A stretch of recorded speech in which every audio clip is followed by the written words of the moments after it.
수원제일교회는 몇 번 다녀갔습니다. 선교 강의 때 초청해 주셔서 강의를 몇 번 했지만 이렇게 본당에서 여러분들 앞에 말씀을 전하는 건 처음입니다. 그런데 제가 수원교회 다닐 때, 지금은 이제 원로 목사님이 되셨는데, 우리 오병호 목사님이 입만 열면 수원제일교회 얘기를 하셨어요. 그래서 수원제일교회는 굉장히 저한테 아주 친근한 그런 교회처럼 느껴집니다. 저는 1990년에 인도네시아의 선교사로 파송이 됐습니다. 제가 인도네시아 선교사로 가기 전에 하던 일은 저 파장동에 있는 국립세무대학교에서 회계학을 가르치는 교수를 하고 있었습니다. 어떤 분들이 이제 저를 그렇게 소개하면 저 사람이 교수로 잘 나가다가 열 받아가지고 선교사로 갔나 보다 이렇게 생각하는데, 그렇지 않습니다. 저는 교수가 되기 전에 이미 열을 받아버렸어요. 그래서 그 대학원 다닐 때 제가 저희 담임 목사님이, 저는 그때 서울 동작구 상도동에 살았는데 그 동네에 있는 교회에 다니고 있었습니다. 근데 우리 담임 목사님이 인도네시아 다녀오셔서 인도네시아에 대한 얘기를 해주셨어요. 근데 두 가지가 저한테 아주 기억에 남았습니다. 한 가지는 뭐냐면 인도네시아 사람들은 전부 주민등록증에 자기 종교를 적어가지고 다닌다는 거였어요. 그런 나라가 세상에 있을까? 네. 그런데 제가 그 얘기를 들은 후로 한 15년 후, 십몇 년 만에 인도네시아를 갔는데, 진짜 가보니까 인도네시아 사람들은요, 누구든지 그 주민등록증에 자기 종교를 적어가지고 다니더라고요. 두 번째 기억나는 건 뭐였냐면, 그런데 전체 인구의 85%가 무슬림이다. 그래서 그 사람들은 자기 자녀가 태어나면 그 자기 자녀의 종교란에 이슬람이라고 적어둔다. 그러니까 누군가 가서 그들에게 예수 그리스도가 누군지 알려줘야 된다, 이렇게 얘기하시더라고요. 그 목사님이 뭐 이렇게 막 손들고 나오라고 하지도 않았어요. 그런데 저는 그 목사님 말씀을 들을 때 하나님이 저를 인도네시아의 선교사로 부르신다고 믿었습니다. 그리고 그 믿음이 흔들리지 않았어요.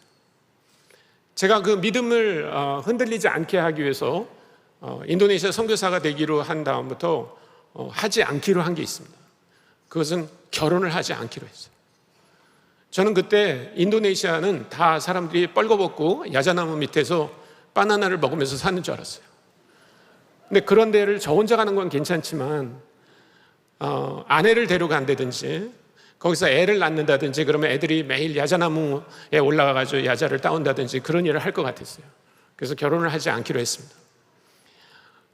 그런데 그 사실을 모르는 제 친구가 어느 날 갑자기 자기 약혼녀의 절친을 데리고 나와가지고 저하고 그 절친을 다방에 집어넣고 얘기해보라고 그랬어요. 저는 진짜 할 얘기가 없었습니다. 왜냐면 내가 할 수 있는 얘기는 나는 결혼을 하지 않을 거라고 이렇게 얘기를 해야 되는데, 가만히 보니까 이 여자분은 소개팅 하는 걸로 알고 나온 것 같아요. 왠지 머리도 막 이렇게 하고 나오고 옷도 제가 본 여자들 중에서는 제일 멋진 옷을 입고 나왔기 때문에 이 여자는 뭔가 그런 일로 나왔구나, 이런 걸 생각했어요. 근데 차마 거기다가 결혼 안 할 거예요 이렇게 말하기는 너무 좀 그래서 저는 인도네시아 선교사가 될 겁니다 이렇게 얘기했어요. 그러면 이 여자가 네 알았습니다 그리고 갈 줄 알았어요. 근데 이 여자가 눈이 동그래지더니 저는 중국 선교사가 될 건데요 그러더라고요. 그래서 제가 결혼하자고 했습니다. 그래서 물론 그 다음날 결혼한 건 아닙니다. 1년 뒤에 결혼했는데 저희는 선교사가 되기로 그렇게 작정을 했습니다. 저는 대학교에서 경영학을 공부했습니다. 그리고 대학원에서도 경영학을 공부했는데, 대학원에 가면 경영학 중에 조금 더 이렇게 특화해서 공부를 하게 돼 있어요. 그 경영학 중에서 회계학이 제일 마음에 들었어요. 그래서 저는 회계학을 공부했습니다. 그리고 제가 대학원을 마칠 때 어떤 일이 벌어졌냐면 전국적으로 회계학과가 많이 생겼어요. 그 당시에는 회계학과라고 하는 게 독립된 학과로 가르치는 곳은 서울에서 서강대학밖에 없었어요. 전부 모든 대학은 다 회계학을 경영학과에서 가르쳤어요. 그런데 제가 그 대학원을 마칠 때가 80년인데 그 80년에 전국적으로 회계학과 많이 생기니까 회계학을 가르칠 교수가 없었어요. 그래서 제 논문을 지도한 교수님이 저한테 전화해가지고 혹시 어느 대학에서 회계학 강의할 강사를 구하는데 거기 가서 강의 좀 해주겠냐고. 그래서 저는 인도네시아 선교사로 가려고 했잖아요. 그래서 일반 기업에 들어가서 빡세게 일하다 가는 것보다는 조금 여유가 있으면 선교 준비를 하는데 도움이 되겠다 생각해가지고 강의를 시작했습니다. 1년 동안 시간 강사를 하다가 81년도에 국립세무대학이 여기 파장동에 생겼어요. 그러면서 회계학 가르칠 사람을 구한다고 그러면서 저를 누가 소개해 줬어요. 그래서 와서 이곳에서 이제 전임 교수가 돼서 강의를 시작했습니다. 그래서 서울 살다가 이사 와가지고 저는 정자동에 살았어요. 그리고 우리 교회는 송죽동에 있었고 송월교회는 그리고 제가 다니던 학교는 파장동에 있었습니다. 87년이 됐을 때 벌써 저는 결혼했고 애가 둘이나 있었어요. 그리고 처음에 결혼할 때는 우리 집사람도 내가 인도네시아 선교사로 갈 거 알았기 때문에 제가 결혼할 때 뭐라 그랬냐면 장롱도 가져올 필요가 없다. 이불만 가져와라 그랬어요. 근데 우리 집사람이 아마 우리 장모님한테 얘기했나 봐요. 우리 장인어른은 안 계셨는데 그래서 우리 장모님이 그 얘기를 듣고 밤새 울었대요. 그리고 나 혼자 있다고 무시해서 그런 거라고 막 그래가지고 내가 그러면 장롱을 보내라고. 그래서 우리 집사람이 이불을 장롱에 넣어가지고 그리고 왔어요.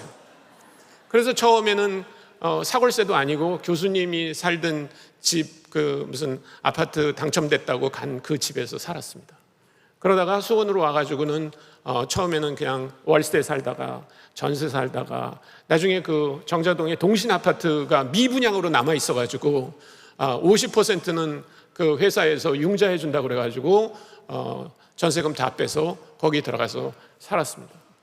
집이 이제 커졌어요. 30평짜리 집이 되니까 우리 집사람이 거의 매달 하나씩 가구를 사기 시작하는데 집안이 가득 차고 저는 그 가구를 볼 때마다 가슴이 덜컹덜컹했습니다. 나는 분명히 인도네시아로 가야 되는데 도대체 이게 무슨 말인가. 점점 살림은 안정돼 가고 이제 전임 강사하다 조교수가 되고 이러다가 못 갈 것 같다 이런 생각이 자꾸 드는 거예요. 근데 하나님이 저를 인도네시아 선교사로 불렀는데 제가 한국에서 교수하면서 아파트 넓혀가면서 그렇게 살면 아닌 것 같은데 그래서 1987년이 됐을 때 제가 하나님께 기도를 했습니다. 하나님, 정말 하나님이 제가 인도네시아에 가는 걸 원하시면 저에게 사인을 하나 주십시오. 만약에 올해 말까지 사인이 없으면 저는 인도네시아 선교사로 가는 거는 젊을 때 한때 가졌던 꿈이라고 생각하고 접고 그리고 그냥 한국에서 편히 살겠습니다. 그렇게 기도를 했어요. 근데 성도님들 여러분 그렇게 기도하는 거 굉장히 위험한 건지 아시죠? 하나님이 기도를 응답하시잖아요.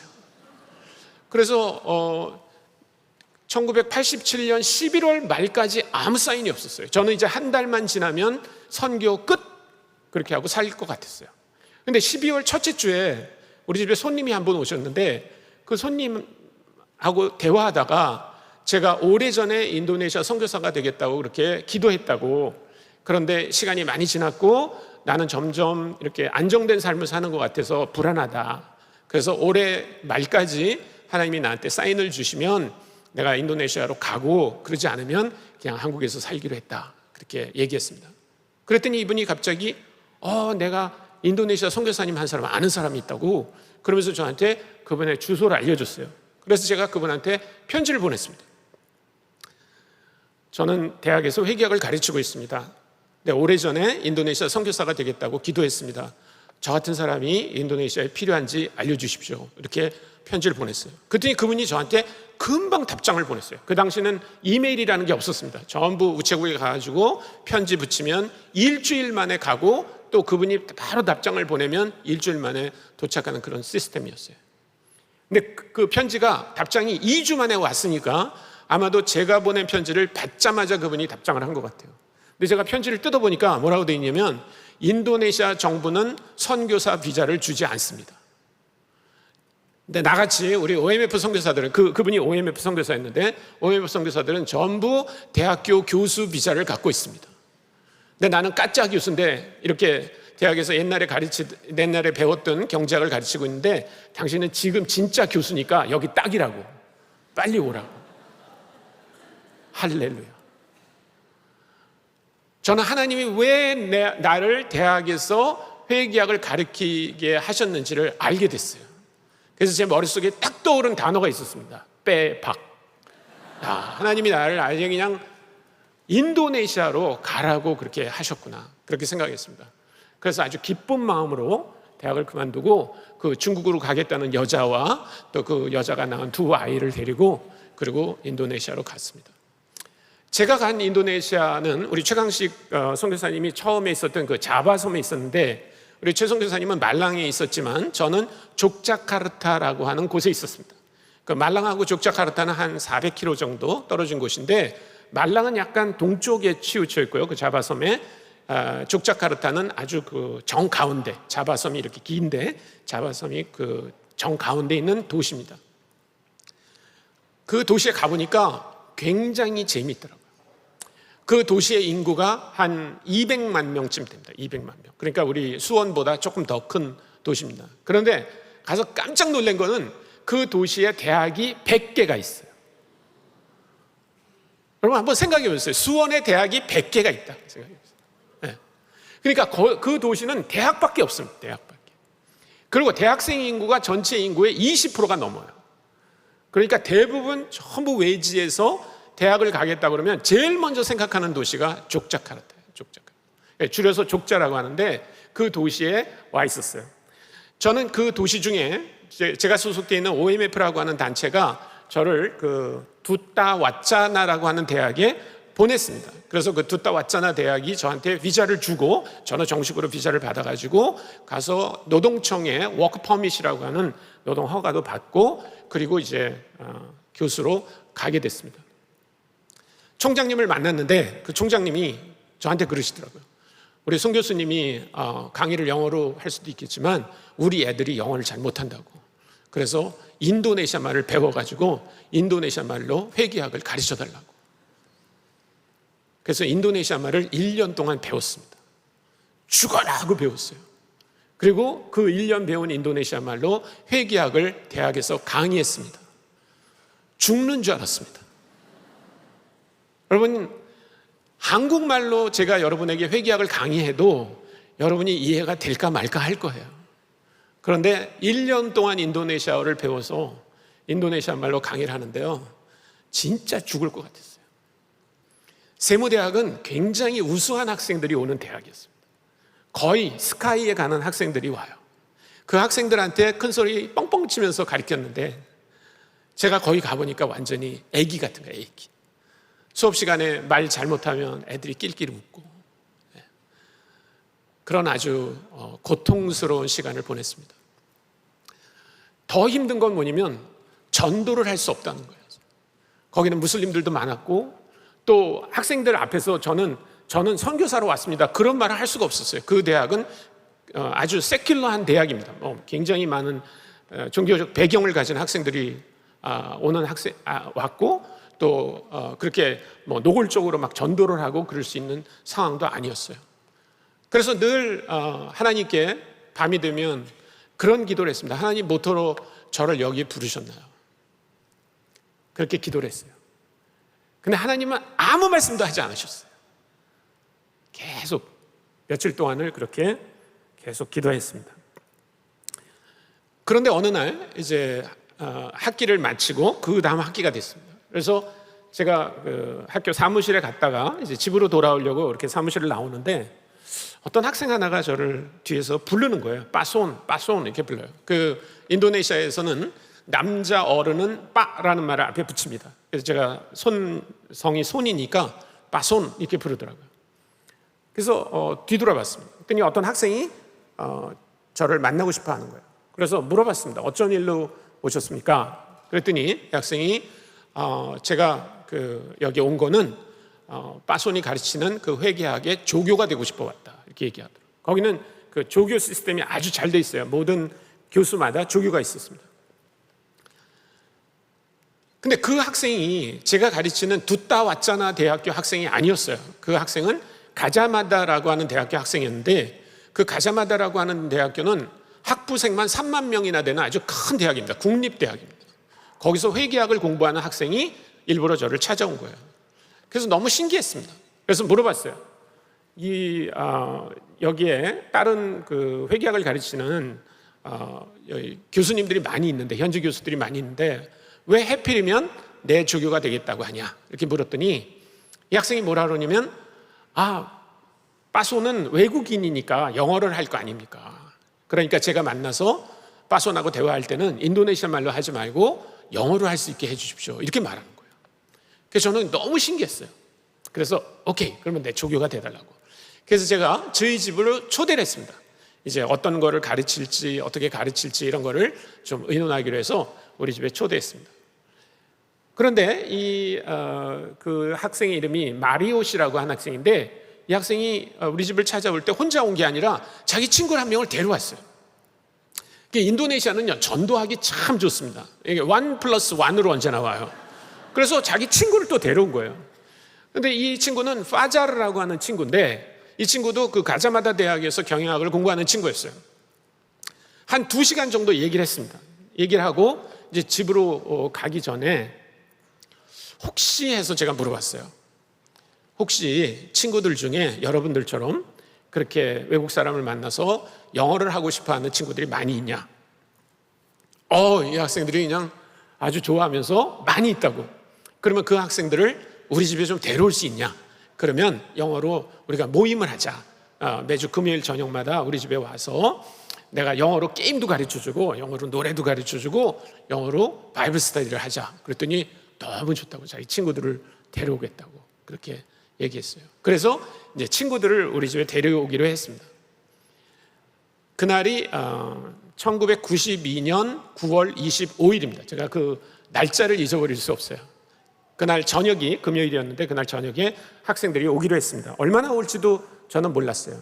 그런데 제가 그 아침에 하나님의 말씀을 읽었습니다. 그 읽은 말씀이 오늘 여러분들과 함께 읽은 그 사도행전 11장 19절부터 21절의 말씀입니다. 제가 다시 한번 여러분들께 읽어드리겠습니다. 그때 스데반의 일로 일어난 환난으로 말미암아 흩어진 자들이 베니게와 구브로와 안디옥까지 이르러 유대인에게만 말씀을 전하는데, 그 중에 구브로와 구레네 몇 사람이 안디옥에 이르러 헬라인에게도 말하여 주 예수를 전파하니 주의 손이 그들과 함께 하심에 수많은 사람들이 믿고 주께 돌아오더라. 저는 그날 이 말씀을 읽으면서 하나님으로부터 2가지를 듣게 됐습니다. 하나는 뭐냐면, 창남아, 네가 두려워하지 말고 여기 흩어진 사람들처럼 담대히 복음을 전해라. 두 번째는 하나님이 주신 약속이었는데, 그것은 21절에 나오는 것처럼 내 손이 너와 함께 할 것이다. 그래서 많은 사람들이 주님께 돌아올 것이다 라고 하는 거였어요. 그리고 하나님이 그 말씀을 신실하게 응답해 주셨어요. 그래서 굉장히 많은 학생들이 예수 그리스도 앞에 돌아오게 됐습니다. 저는 거기서 2001년까지 사역을 하다가 2001년에 한국 OMF 대표를 맡아달라는 부탁이 있어서 한국으로 돌아왔습니다. 그래서 그때부터 계속 지금까지 동원은 사역을 하고 있고요. 또 저는 그 조이선교회라고 하는 대학생 사역단체에 제가 대학생일 때 열심히 다녔기 때문에 3년 전에 그곳에서 저한테 대표직을 맡아달라고 그래서 지금은 두 일을 다 하고 있습니다. 오늘 저는 여러분들과 제가 그날 그 묵상했던 그 말씀에 나오는 흩어진 사람들에 대해서 3가지 특징을 여러분들과 간단히 좀 나누고 싶습니다. 저는 이 흩어진 사람들이 굉장히 전염성이 있는 사람들이었다, 그렇게 생각합니다. 왜냐하면 이 사람들은 예루살렘에서부터 흩어져 갔을 때 예루살렘 교회가 이 사람들을 선교사로 파송했기 때문에 간 게 아닙니다. 이 사람들이 공부를 하거나 관광을 하거나 무슨 비즈니스를 하기 위해서 간 것이 아닙니다. 19절은 분명히 뭐라고 얘기하냐면, 스데반의 일로 일어난 환난으로 말미암아 흩어진 사람들, 이렇게 얘기하고 있습니다. 여러분들이 아마 사도행전 7장을 보시면 스데반이라고 하는 사람이 유대인들 지도자 앞에서 아주 엄중하게 얘기합니다. 하나님께서 예수 그리스도를 보내주셨는데 여러분들이 하나님의 뜻을 모르고 죽였다라고 얘기해요. 그러자 유대인 지도자들이 화가 나가지고 돌멩이를 들어서 스데반을 죽이는 사건이 나옵니다. 그런데 그 사건으로 말미암아 예루살렘에 큰 핍박이 생기고 사람들은 그 핍박을 피해서 흩어지기 시작했습니다. 그런데 이 사람들이 흩어져서 뭘 했는지를 볼 필요가 있습니다. 19절에 보니까 그때 스데반의 일로 일어난 환난으로 말미암아 흩어진 자들이 베니게와 구브로와 안디옥까지 이르러 유대인에게만 말씀을 전하는데, 말씀을 전했다. 두 번째는 그 중에 구브로와 구레네 몇 사람이 안디옥에 이르러 헬라인에게도 말하여 주 예수를 전파하니. 여러분, 우리가 읽은 19절부터 21절 3절밖에 안 되는 이 구절 중에 19절과 20절이 공이 흩어진 사람들에 대해서 얘기하는 것은 뭐냐면 그들은 계속해서 말씀을 전했다는 거죠. 그 얘기는 8장에 좀 더 분명히 나와 있습니다. 여러분들이 성경을 갖고 계시다면 8장 1절부터 4절까지를 좀 보셨으면 좋겠어요. 제가 읽어드리겠습니다. 8장 1절입니다. 사울은 그가 죽임당함을 마땅히 여기더라. 그가 스데반입니다. 그날에, 스데반이 죽던 날에 예루살렘에 있는 교회에 큰 박해가 있어 사도 외에는 다 유대와 사마리아 모든 땅으로 흩어지니라.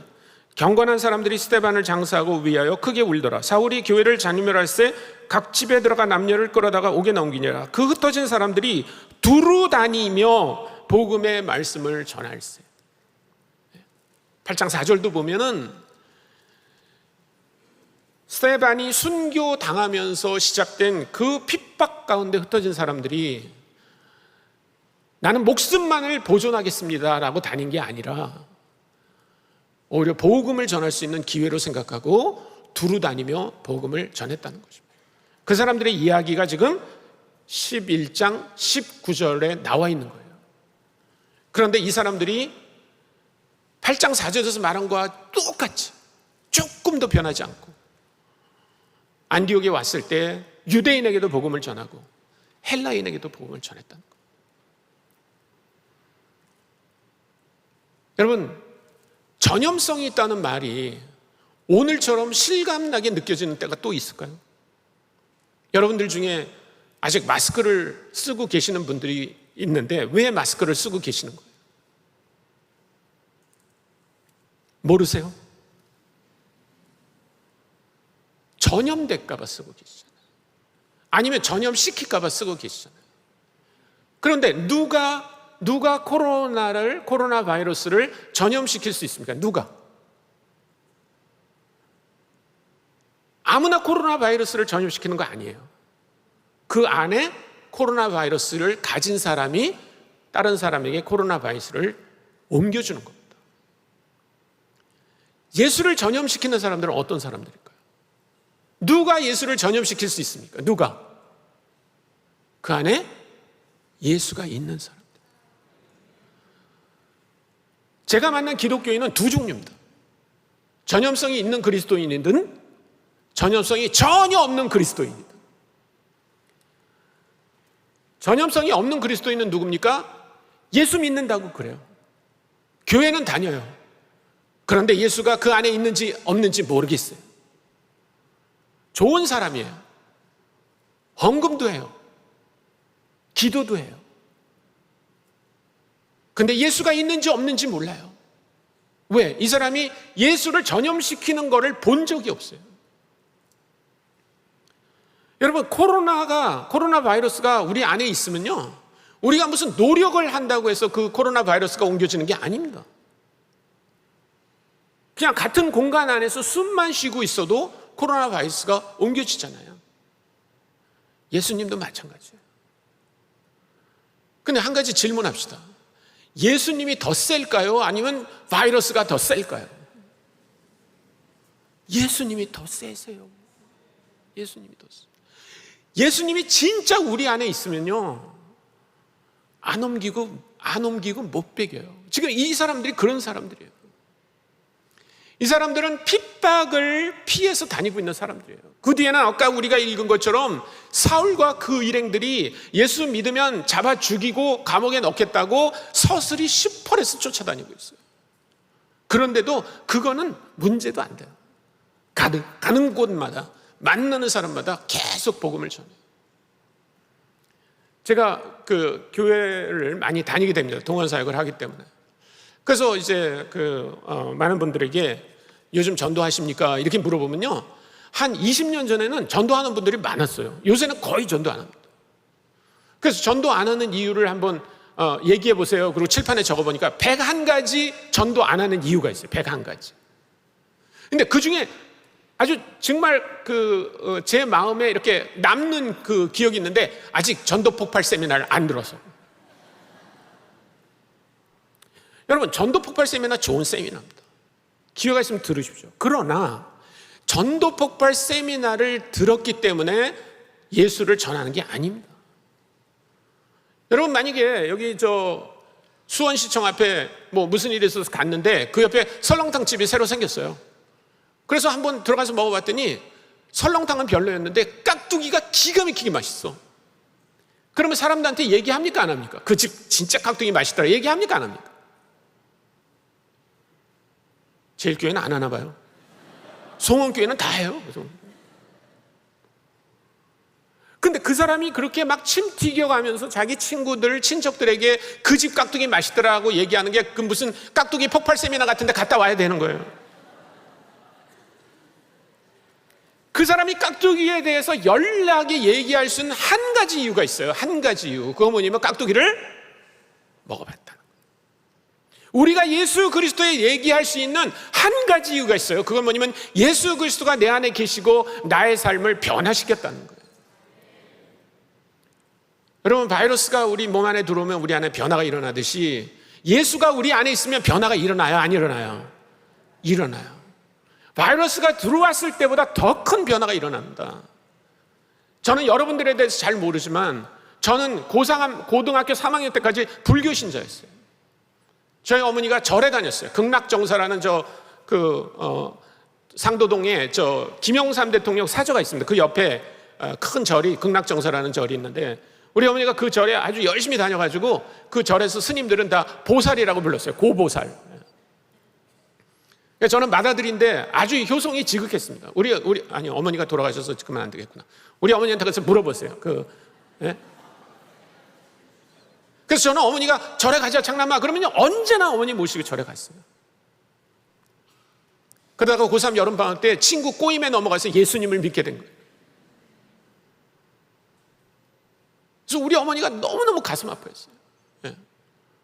그래서 막 어머니가 설득도 했다가 무슨 회유도 했다가 야단도 쳤다가 위협도 했다가, 그렇지만 저는 예수님 부인할 수 없었어요. 제가 알게 된 게 뭐냐면 예수님이 내 안에 들어온 이후로 내 모든 죄가 사함을 받았다는 거예요. 누가 우리 죄를 사해 줄 수 있습니까? 우리가 아무리 선행을 하면 우리 죄가 사해집니까? 그렇지 않습니다. 오로지 예수 그리스도, 그분이 십자가에서 우리를 위해 흘리신 피로 말미암아 우리는 구원받은 거예요. 그런데 아직도 구원받지 못한 사람들에게 왜 우리가 그 얘기를 못합니까? 또 제가 알게 된 거 있어요.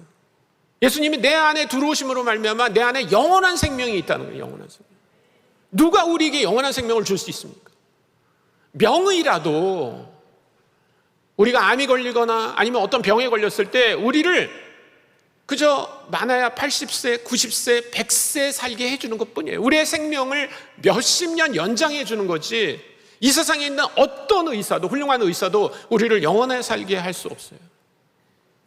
그러나 예수 그리스도께서 우리 안에 오시면 우리 안에 영원한 소망이 있는 거예요. 그뿐만이 아닙니다. 우리가 예수 그리스도가 우리 안에 오시면 우리는요, 죽지만 다시 부활해요. 제가 오늘 시간만 많으면요, 예수 그리스도께서 우리 안에 계시기 때문에 우리가 받은 변화가 어떤 건지 1시간 이상 얘기할 수 있을 거예요. 그런데 이런 놀라운 변화를 경험한 우리가 어떻게 아직도 그 변화를 경험하지 못한 사람에게 가만히 있어요? 예수님이 깍두기만도 못해요. 드라마 하나만 봐도요, 사람들한테 그거 보라고 막 난립니다. 영화 하나만 보고 감동을 받아도요, 막 사람들한테 그거 보라고 얘기합니다. 예수님은 그거보다 더 위대한 분이세요. 이 사람들은 그리스도를 만났고 그리스도를 안에 가지고 다니는 사람들이에요. 그래서 가는 곳마다 핍박을 받든 상황이 좋든 상관하지 않아요. 그것이 전염성 있는 그리스도입니다. 두 번째, 이 사람들은 처음에 19절에서 유대인들에게만 복음을 전했어요. 이해가 되죠? 같은 문화를 가진 사람들이에요. 같은 언어를 쓰는 사람들이에요. 그러니까 가서 그 사람들에게 쉽게 접근하고 얘기할 수 있겠죠. 그런데 20절에 보니까 큰 변화가 있어요. 그게 뭐냐면 이 사람들이, 이 흩어진 사람들이 안디옥에 이르러 헬라인에게도 말했다는 겁니다.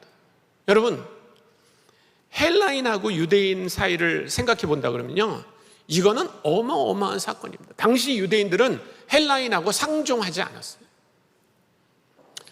여러분,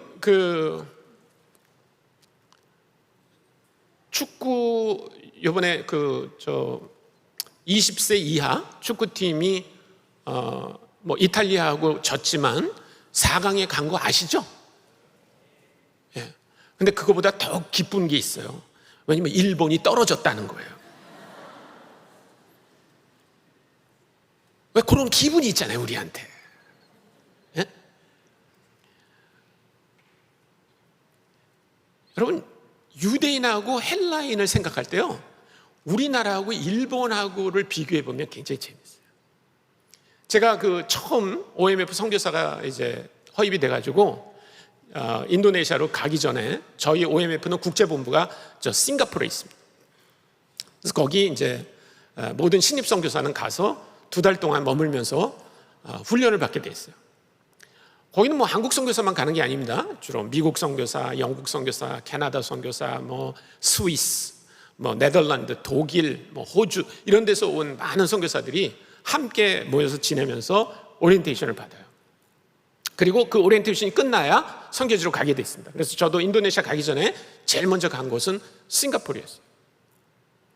근데 그 싱가포르에서 오리엔테이션 전체 관리를 하는 그 감독이 있었는데, 영어로 슈퍼인텐던트라고 합니다. 그 감독이 일본 선교사였어요. 그래서 저는 굉장히 좋은 기회라고 생각했습니다. 왜냐하면 제 마음속에는 일본 사람이 다 나쁘진 않을 거야, 일본 사람 중에 좋은 사람도 있을 거야, 이렇게 생각했기 때문에 저는 그 일본 선교사하고 만나기를 되게 기다렸습니다. 그래서 드디어 이제 싱가포르에 도착했어요. 그 다음날 제일 먼저 간 데가 어디냐면 그 슈퍼인텐던트, 일본 선교사 오피스에 갔어요. 그래가지고 이렇게 노크를 했습니다.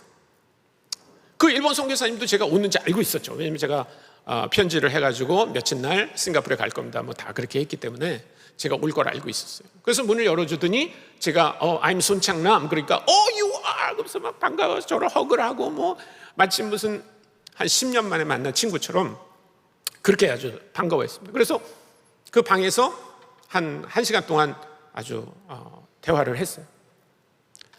근데 한 10시 반쯤 됐는데, 저희 단체는 그 허드슨 테일러라고 하는 영국 선교사가 시작한 단체입니다. 그래서 그런지 약간 영국적인 분위기가 있어요. 이 영국 사람들은요, 못 말리게 오전 한 10시 반쯤 되면요, 전부 모여가지고 티 타임을 합니다. 티 브레이크라고 하는데 그 티 브레이크를 해요. 다 이제 모여가지고 업무에 관한 얘기도 하고 개인적인 얘기도 하고, 소위 영어로 소셜라이징을 하는 그런 시간입니다. 그래서 그 일본 선교사가 저한테 그 티 브레이크 하는데 가겠냐고. 저도 그런 걸 되게 좋아합니다. 그래서 그럼 가자고, 굿 아이디어, 그리고 쫓아갔어요. 근데 이제 그 라운드 테이블이 있는데 거기 자리가 비어 있어가지고 이제 이렇게 그 선교사하고 저하고 티를 마시면서 이렇게 앉아 있었고, 제 앞에 싱가포르 자매 3명이 앉아 있었어요. 우리는 우리끼리만 얘기하죠. 저는 일본말을 못하니까 영어로 하고, 일본 선교사도 한국말을 못하니까 우리 이제 영어로 하는 거예요. 근데 제가 그 전에 외국에 나가서 영어를 배운 적이 한 번도 없어요. 저는 그냥 한국에서만 영어를 배워가지고 거기 간 거예요. 근데 그 일본 선교사하고 제가 영어로 대화하는 데는 큰 문제가 없었던 것 같아요. 근데 문제가 뭐냐면 제스처였어요. 제스처. 이 일본 선교사가 저한테 갑자기 뭘 하겠냐고 물어보는데 저는 그게 너무 고마웠어요. 그래서 제가 yes 그렇게 대답을 했습니다. 근데 지금 같으면 그냥 제가 yes 이렇게 대답할 텐데, 그때는 그렇게 할 줄 모르고 이렇게 했습니다. yes 근데 일본 선교사는요, 누가 앞에서 고개를 숙이면 또 가만히 있지를 못하더라고요. 그러니까 내가 고개를 숙이니까 또 일본 선교사도 얼른 그 다음에 제가 일본 선교사한테 뭐를 해도 되냐고 물어봤는데 아주 이 일본 선교사가 기꺼이 yes 그러더라고요. 그러니까 얼마나 고마워요. 그래서 thank you 또 그러고 또 일본 선교사도 또 이렇게 하고, 그러니까 우리 둘이 영어 하면서 계속 이러고 여기 있었어요. 근데 그걸 싱가포르 자매들이 이렇게 보니까 되게 웃기나 봐요. 싱가포르 사람은 절대 그렇게 안 하거든요. 그래서 갑자기 그 세 명의 싱가포르 자매 중에 한 분이 갑툭튀 알죠? 갑툭튀? 갑자기 툭 튀어나와가지고 뭐라 그러냐면 Hi, why you guys are so similar between Japanese and Korean? 이렇게 물어보는 거예요. 야, 한국 사람하고 일본 사람 왜 이렇게 비슷하냐? 그래서 제가 머릿속으로 Good question! 그러면서 야, 이걸 어떻게 설명하면 역사에 남을 대답이 될까? 그리고 백제시대부터 얘기할까? 통일신라부터 얘기할까? 그러면서 우리가 일본하고 어떻게 비슷하게 됐나를 머릿속으로 막 정리하고 있었어요. 근데 갑자기 이 일본 선교사가 대답을 툭 했어요. 뭐라 그러냐면 Yes, we are very similar between Japanese and Korean because Korea was occupied by Japan for a long time. 이러는 거예요. 한국하고 일본이 비슷한 거는 한국이 일본의 지배를 오래 받아 끌었다. 이런 죽일 놈이 있어요. 그때 머릿속에 딱 떠오른 사람이 한 명 있었어요. 안중근.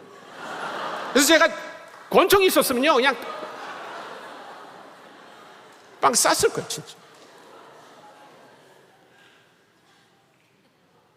피가요 까꾸로 도는 것 같았어요.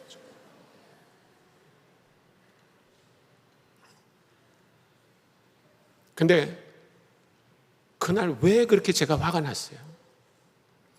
우리가 일본의 지배를 36년 동안 받았잖아요. 그런데 여러분 여기 나오는 이 유대인들은 헬라인들로부터 몇 년 동안 지배를 받았는지 아세요? 350년 동안. 악랄하게 지배를 받았어요. 악랄하게. 우리는 중근동의 역사를 배우지 않기 때문에 모르는데요, 예수님이 태어나기 전 174년 되던 해를 유대인들이 잊어버릴 수가 없어요. 거기 안티오코스 에피파네스라고 하는 아주 못된 헬라 왕이 예루살렘의 성전에 들어가가지고 대제사장이 들어가야 되는 그 성소에 들어가서 돼지로 제사를 드리고 성소를 훼손하는 일이 있었어요. 그뿐만이 아니에요. 남자들에게 할례를 주지 못하게 했어요. 심지어는 유대인들이 쓰는 히브리어를 쓰지 못하게 했어요. 여러분 상상이 되세요? 우리는 36년 동안 지배받은 일본에 대해서도 그 감정이 아직도 남아있어요. 그런데 350년 동안 지배를 받고 있었던 그 헬라인들에게 가서 예수 믿으라고 얘기했다는 거예요. 여러분 이게 선교예요. 이게 선교. 다른 민족들도 우리가 가진 그 복을, 예수 그리스도가 우리 안에 왔을 때 누리는 그 복을 함께 나누는 것, 그것이 선교입니다. 저는 우리 수원제일교회가 너무너무 감사해요. 오래전부터 저는 수원제일교회가 선교 많이 하는 걸 알고 있었습니다. 오늘도 특별히 박성교사님 매번 파송하는 걸 보면서 야, 정말 멋진 교회다. 정말 멋진 교회다. 그런 생각이 듭니다. 맨 마지막으로 이 사람들이 간 족적을 한번 보겠습니다. 8장 1절로 다시 돌아가서 보면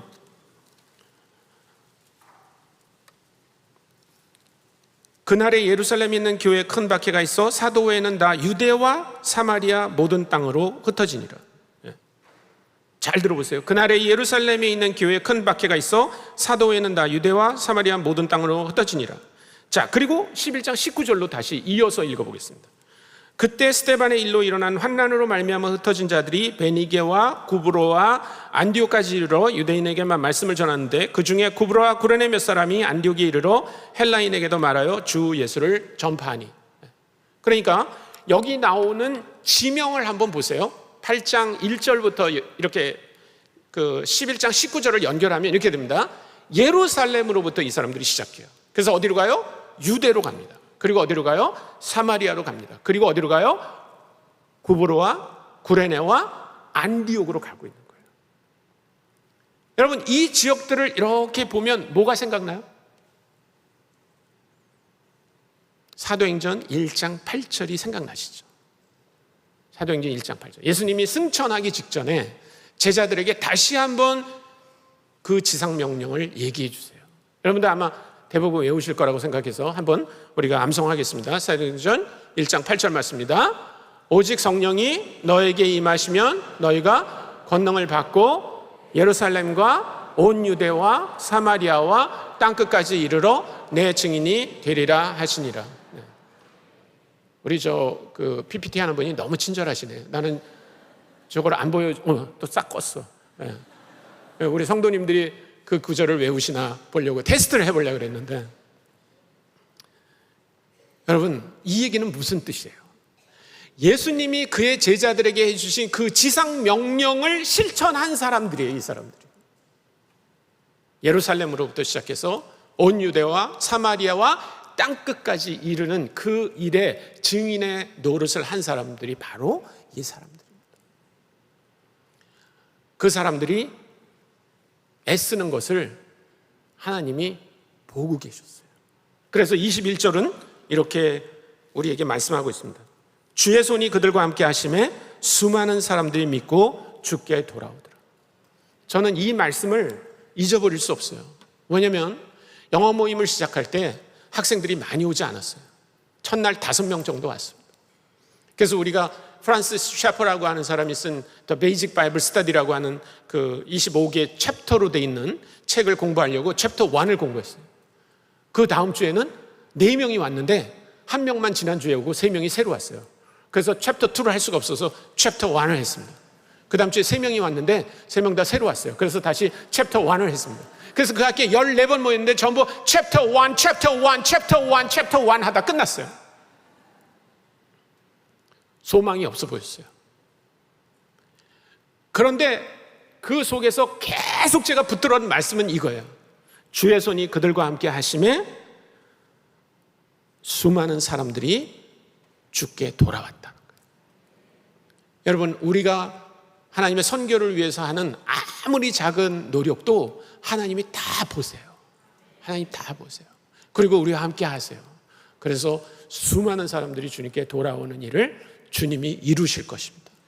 저는 오늘 우리 박성 교사님 네 분께 이 말씀을 드리고 싶어요. 어려울 때나 즐거울 때나 잘 될 때나 잘 되지 않을 때 하나님께서 우리가 애쓰는 것을 높이 보신다는 사실을 기억하십시오. 그리고 함께 하셔서 많은 열매들이 우리 선교사님을 통해서 일어나기를 바라고, 또 우리 제일교회 성도님들도 동일한 삶을 살았으면 좋겠어요. 우리는 선교사님들 보내놓고 그냥 기도만 합니다. 그게 아니라 우리도 우리 주변에 와 있는 많은 외국인 근로자들에게 관심을 갖고 여기 흩어진 사람들처럼 계속해서 복음을 전함으로 말미암아 우리가 후방에 있든 전방에 있든 상관없이 하나님의 그 놀라운 일에 동참할 수 있게 되기를 바랍니다.